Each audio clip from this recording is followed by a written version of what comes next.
Hey there, guys. This is Cole. Welcome back to another movie review. Continuing on with the Superman series of movie reviews. Today's movie I'm going to be reviewing is the 1983 superhero movie Superman 3 starring Christopher Reeve. And I know this is going to be a hot take because many people love the first two Superman movies with Christopher Reeve, but they say 3 and 4 are bad. But honestly, I like this movie. I'm actually willing to admit I actually do like this movie. Now, it's not perfect. It has its problems. It's definitely not a patch on the first two movies, but, I liked this movie for what it was. I do, however, agree with people, though, that Superman 4: The Quest for Peace is a terrible movie and one of the worst movies ever made, but we're not to Superman 4 yet, which, unfortunately, that's going to be the next review, but I'll tear that movie apart when we get to it, but yeah. So how was this movie received when it came out in 1983? When it comes to the previous entries, Superman the movie from 1978 and Superman 2 from 1981 were well received movies. When it comes to the reception of the first two Superman movies, Superman the movie from 1978 and Superman 2 were very well received movies by critics and audiences and big box office hits. Superman 3, however, on the other hand, was a poorly received movie by critics and audiences, and it was heavily criticized for going more in a comedic direction. But as for my reaction of the movie, again, like I said, it's not as good as the first two movies, but I like it for what it is. So what is the plot? So the plot of the movie is as follows. Computer programmer Gus Gorman, played by Richard Pryor, is hired by financial tycoon Ross Webster, played by Robert Vaughn, to seize control of a Heather satellite and annihilate Columbus coffee crop.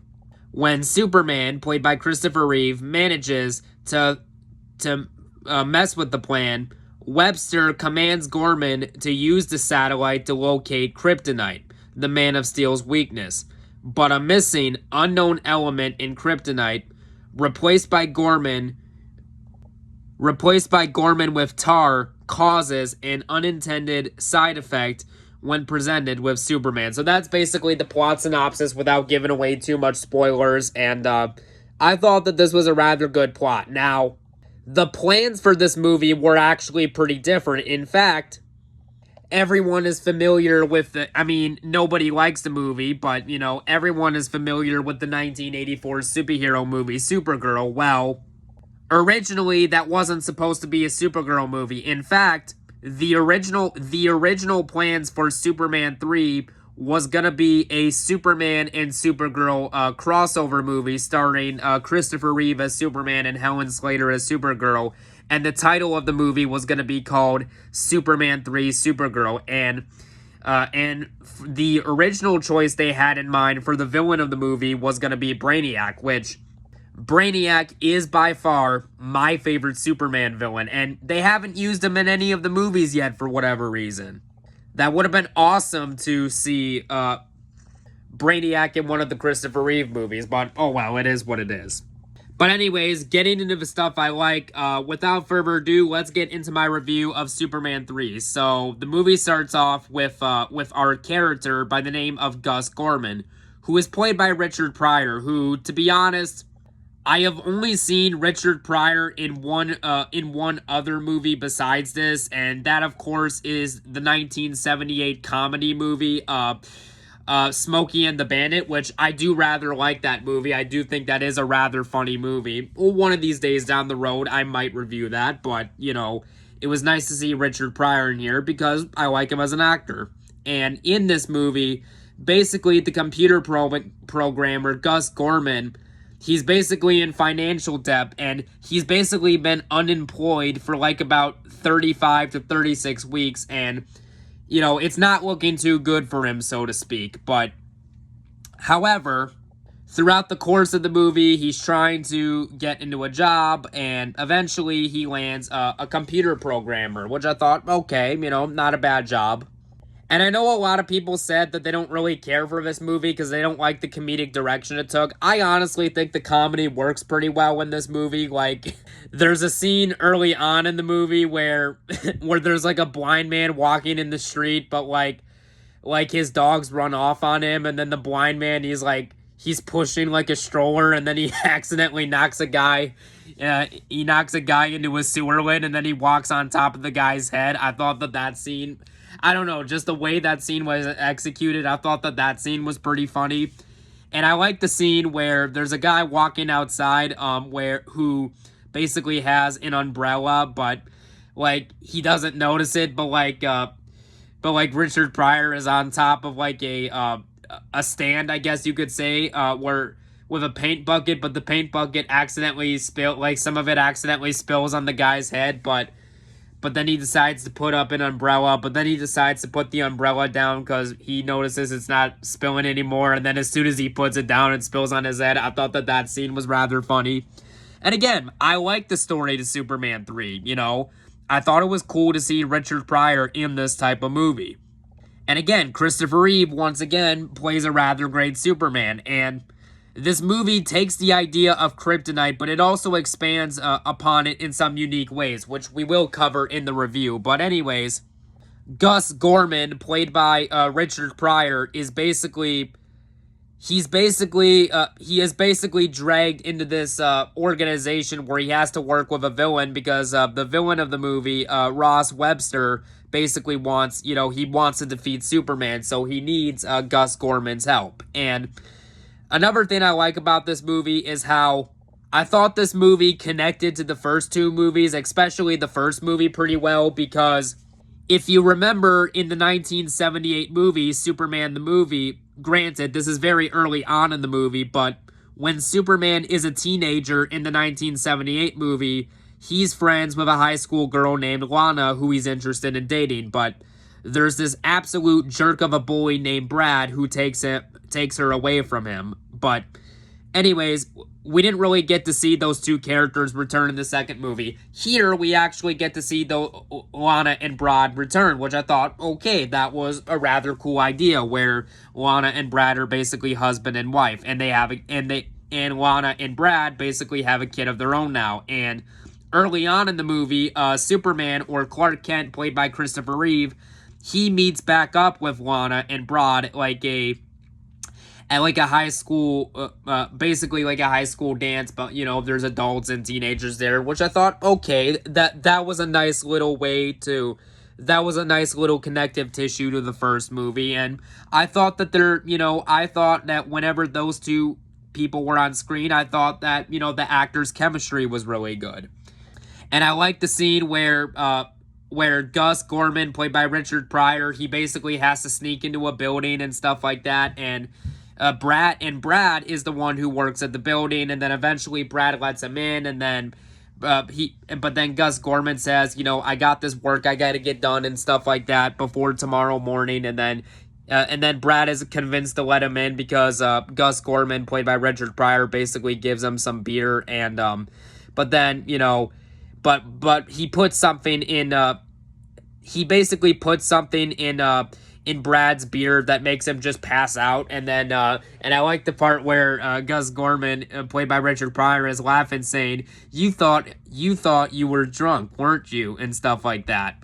And you thought I was drunk, didn't you? And then basically Gus Gorman basically takes his keys, and then Gus Gorman basically has to he has to put the keys in the computer to do his thing, but he has to insert both keys at the same time, but they're both too far apart from each other. I thought that scene was pretty funny.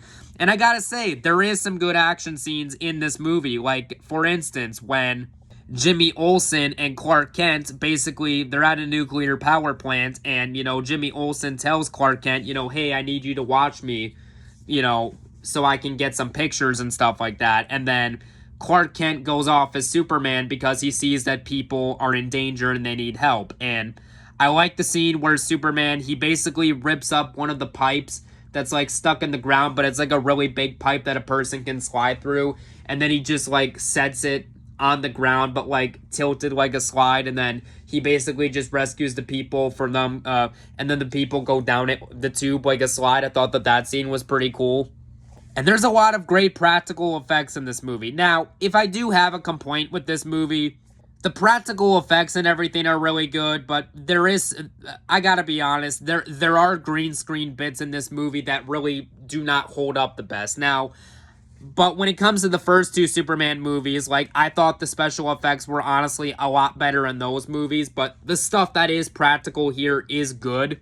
Like, for instance, there's a scene where Superman, he basically goes to like a laboratory and the guy is basically watching like this chemical acid, and he basically tells Superman if it gets over 180, the situation's gonna get a lot worse. So in order to stop it, Superman, he basically flies to a lake. He uses super breath to freeze the entire lake, so the entire lake's basically an ice sheet. He picks up the ice sheet and he drops it on top of the burning fire pit, which melts it, turning it into rain, basically putting the fire out. And, Jimmy Olsen, ended up breaking his bone because he was on a ladder taking pictures and the ladder snapped, and then Superman tells that to an ambulance and, they take him to the hospital and stuff like that. And again, I really like certain action scenes in this movie, and I even like the idea where the character Gus Gorman, played by Richard Pryor, he's basically working for this bad guy, and this bad guy, he basically wants Gus Gorman to get him kryptonite, which is Superman's weakness. I thought, okay, that's a solid plan there, but this movie does something a little different with kryptonite. Now, I am a massive fan of Superman, whether it's the first two Christopher Reeve movies from whether it would be the first Superman movie, Superman the movie from 1978 starring Christopher Reeve, the second movie, even this third movie, which I don't mind. And I'm also a fan of Man of Steel, and I have not yet seen the new Superman 2025 movie, but in terms of other Superman media, I really like the Superman animated TV series from the 1990s. That was a pretty good kid show, a pretty good representation of the character. And I also enjoy him in some other stuff like the 2001 kids cartoon, Justice League Unlimited. I grew up with that show. But anyways, I'm getting off track here. Back to the review of the movie itself. Later in the movie, Lana, which is, like I said, I already established who that character is. She has a kid of her own now, and, her and Brad are a couple with a kid of their own, and Lana's kid is actually a fan of Superman, and he looks up to Superman.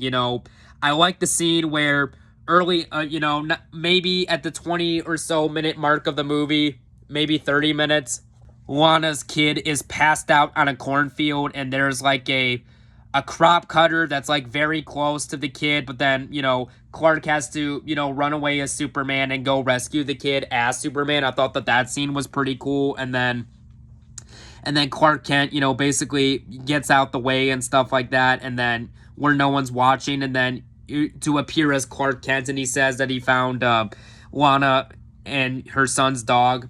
And I like the part later on in the movie where Superman promises he is going to meet up with because like I said, the girl Lana, her son is a massive fan of Superman, and he looks up to Superman as like his hero. So basically this kid wants to meet Superman and get his autograph. So because of it, Christopher Reeve, who plays Clark Kent / Superman, he does not tell Lana he's Superman because he doesn't want anyone to know his secret identity, but he does talk to her saying Superman will be there in the afternoon tomorrow.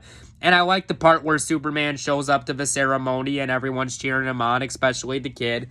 But then the character, Gus Gorman, played by Richard Pryor, like I said, he's brought into this situation by the bad guy Ross, who basically wants Superman to get, weakened, because basically Gus Gorman ends up giving Superman a kryptonite crystal. But what's unique about this is where, unlike the kryptonite crystal, which just makes Superman weak right away, it adds a different effect to him. Basically, now it's not throughout the entire movie, it's only a little bit, but basically the kryptonite crystal, it makes Superman evil in this movie in certain scenes, which I thought, okay, that was something a little interesting, something a little different, where there's a scene where Superman destroys a bar and, you know, he's just flying away, but he's not thinking about what he's doing. And then Superman shows up at the tar factory from earlier. But basically, Superman, you know, he clones himself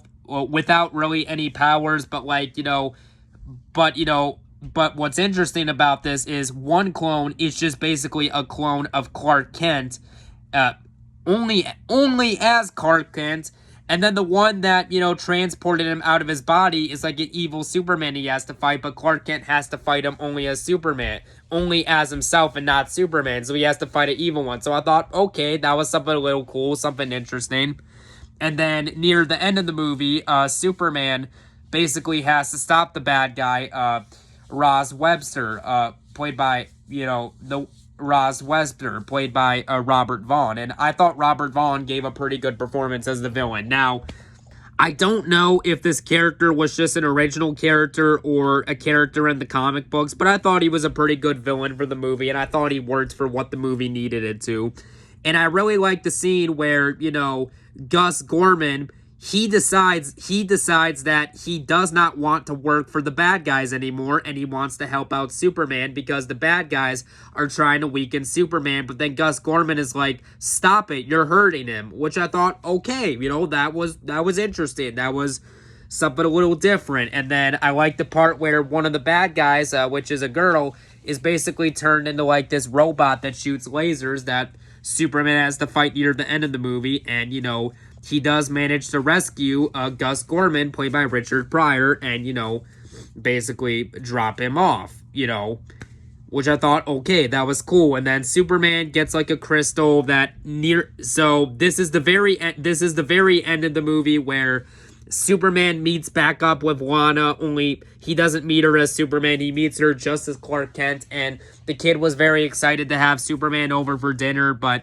Superman said I'd talk to him, and sadly he just can't make it, but I will take over for him tonight, and stuff like that. And then the absolute jerk of a character, Brad, comes home, and he's like, you know why I always hated you, Clark? Because you were so nice. And he's trying to, like, fight Clark, but it doesn't work. And then Clark Kent basically kicks Brad out the apartment, and then Brad goes sliding on, like, basically like a food tray, and then he slides into an elevator. I thought that was pretty good. And then, once again, like the first two movies, the movie ends on a good note with, you know, Superman flying on his way, you know, out, and then smiles at the camera. So yeah, pretty good movie. Again, not perfect. It has its problems. It's not as good as the first two. Like, for example, like I said, the practical effects and everything are great, but there is some green screen effects that don't hold up the best in this movie.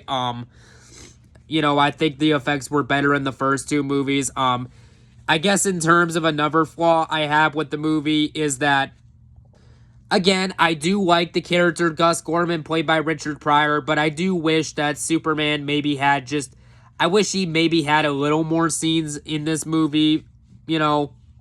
And the ending, and I got to admit, at this point, you know, the ending with him smiling into the camera, I liked it in the first two movies. I mean, it's not a bad ending, but the fact that we're doing it for a third one, it's like, all right now, like, this is kind of getting a bit redundant. But at the end of the day, I liked Superman 3 for what it is. And on a scale, and again, it's not as good as the first two, but I like it for what it is. However, I cannot say the same for Superman 4, The Quest for Peace. Superman 4, The Quest for Peace is considered one of the worst movies of all time, and I absolutely agree with that. And I will be tearing that train wreck apart very soon. But yeah, on a scale of 1 to 10, I'm going to give Superman 3 a 7 out of 10. Thank you guys so much for watching my review, and I'll see you guys later. Bye-bye.